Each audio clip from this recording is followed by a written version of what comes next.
love, obviously, the sunrise and the Yeah. sunset, and there's 5 trees for Jolene, Okay. Pickett, Soley, and myself. So there's 5 of us. So that's what the 5 trees are for. And then obviously in the summer, there's nothing better than working right till dark, you know, and being outside. So this kind of was just a logo that we fitted us. And then Lokee Hikee, do we put it out there when it's? We couldn't think of. It's hard to come up with a business. It's really hard to dream of this campground your Yeah. whole life, and then all of a sudden it's like, what the hell are you gonna name this? Yeah. And one of the charms of living in a small town is you kind of know everybody. Yeah. And one of the downfalls of living in a small town is you kind of You know everybody. So we really want to create a dynamic that you can go somewhere and be a low-key person that nobody knows. Okay. And however, it's nice to walk in and everybody, hey, and be a high-key person. We also didn't want to spell it low-key, high-key, and I love Indian-related things, Yeah. and it kind of sounded like an Indian heritage to Yeah, me. it And then does. of course the hikey, and we love hiking, so we wanted it to be Lokee Hikee Campground. And then Jolene always has a way with words, so as you can tell. So we'll leave the stars on for you. We love camping and the lifestyle of it, and we kind of like being around the community a lot more, and looking forward to that. Right now we both get up early in the morning, put the kids on the bus, she braids their hair, and it's like we don't see our kids until after practice, and you cook dinner and it's 9 o'clock at night and everybody goes to bed. So that's really one of our goals with the campground, is to be together. You know, I feel like the girls are getting old quick and they're growing up, and this will be a great way for us to be able to spend time with them. And then their girlfriends in the summer are always here, so it seems like we always have 5 or 6 kids. So it'll be nice at the campground if we can hire the youth of our local youth to help us, you know, do it, and have our kids to have fun with us. It'd be great. Definitely they're great girls. They mow around here now. Cricket's been taught by Jesse how to use a skid loader. I think they'll definitely be valuable to help out with the dynamics and us all working together, being together more.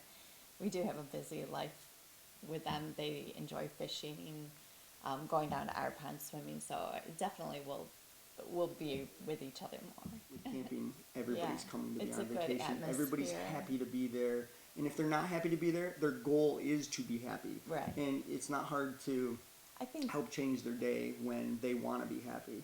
And it's fun to deal with people like that. I think You're in great at that. today's world, everyone just is so busy with everything that you need that slow down time.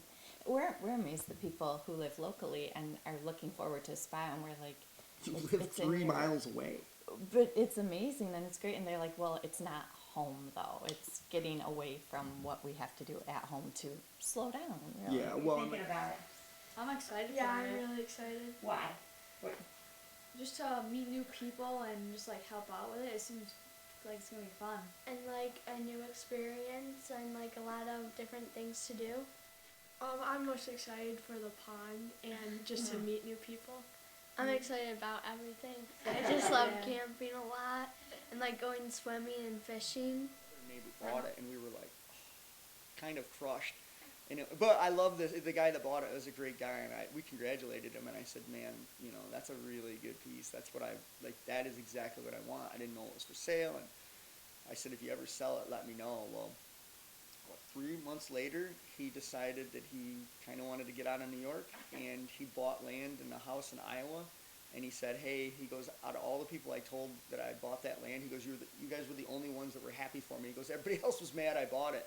He goes, so I'm going to put it up for sale. And there was a sign out front. He put it up for sale. And I went and talked to him right away. And we walked the property, and it's perfect. It's in a great location. It's on a back road, but there's a lot of main roads that run right by it. So it's at a very accessible spot. And the land itself is perfect. It's about 5 miles of hiking trails, and in Pavilion there's not really any place to kind of go and hike, or unless you're going to go to Letchworth. So we have it's out our community as almost an elderly community to some degree, and then youth. And the older folks have said, like, there's no place for them to walk, there's no place for them to gather.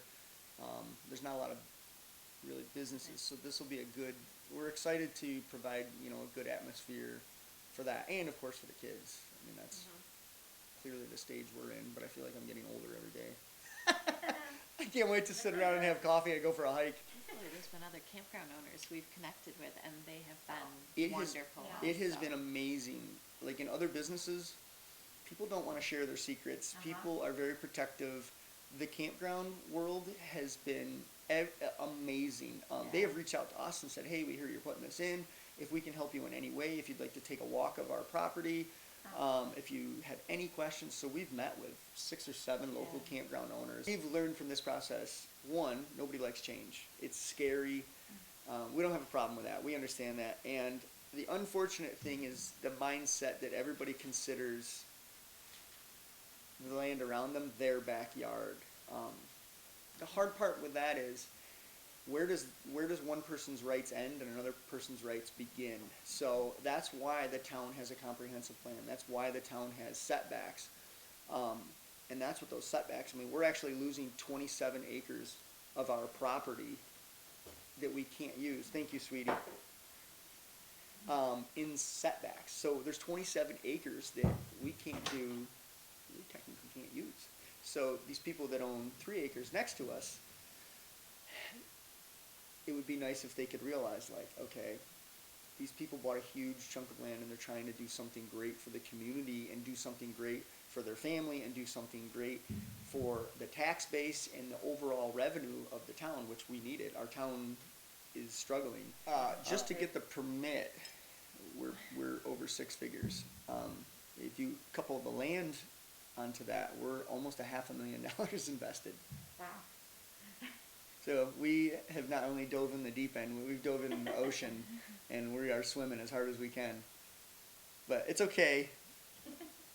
It's okay. And yeah, we've really put our life savings. Don't get stressed. We've put our, and that's the hard part. That's why a lot of things don't happen in these small towns, because it's very, you have a lot of different dynamics and personal opinions that come into play.